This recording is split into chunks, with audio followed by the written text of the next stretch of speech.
আমরা দাঁড়িয়ে আছি সংসদ ভবনের সামনে, যে কৃষি ভবনের সামনে আজকে যার জানাজার জন্য অপেক্ষা বাংলাদেশের নারী প্রধানমন্ত্রী,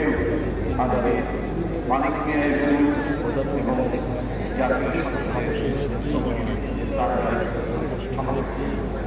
বেগম খালেদা জিয়ার যে সকল শোকের সংকটে যিনি মাতৃত্বের ছায়া দিয়ে আগলে রয়েছে, যাকে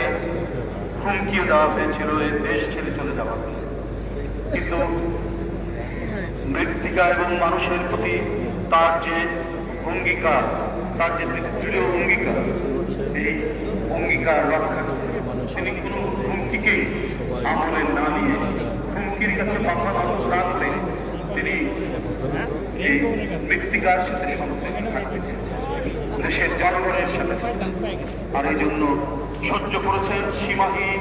নিপীড়ন, নির্যাতন, অত্যাচার। 6 বছর কারান্তরে। এর আগে বারবার 80 দশকে তাকে গৃহবন্দী করা হয়েছে, তাকে দরজা ভেঙে গ্রেপ্তার করে থানায় নিয়ে যাওয়া হয়েছে, কিন্তু নীতির আদর্শের প্রশ্নে তিনি মাথা রাখেন।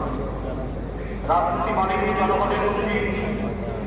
প্রদত্ত ওয়াদা আদায় করতে হয়, এটা শিখিয়েছেন দেশনেত্রী বেগম খালেদা জিয়া।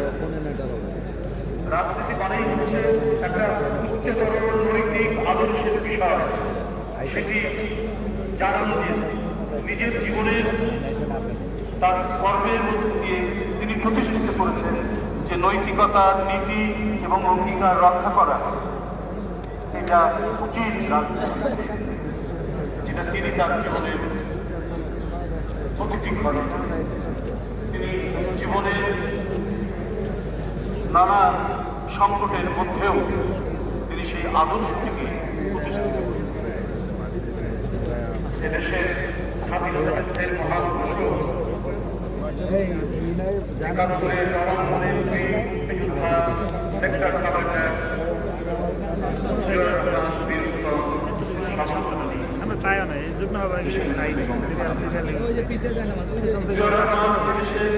আগে নাম দিলে লাভ। সংবাদপত্রের স্বাধীনতা, মত প্রকাশের স্বাধীনতা, কথা বলার স্বাধীনতা, সমাবেশ করার স্বাধীনতা, নির্বিঘ্নে দেশের সীমানার মধ্যে যে কোনো জায়গায় চলাচল করার স্বাধীনতা নিশ্চিত তারই সহযোগী এই মহান নেতাকে, মহান স্বাধীনতার যুদ্ধের বিদেশি চক্রান্তকারীরা উত্তরের মোবাইল চট্টগ্রামের উত্তর নাই না দক্ষিণ নাই, সেই সময় থেকে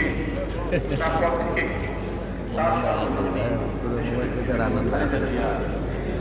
গণতন্ত্রকে সমুন্নত রাখা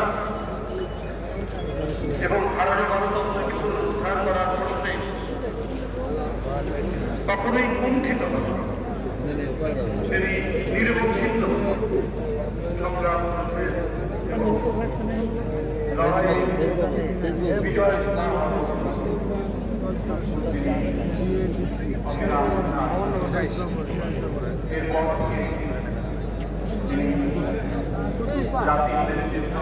নিজি ভাই সমাজ কল্যাণ আনন্দ ভাই দেশের উন্নয়ন পালনগড়ে কাজ করে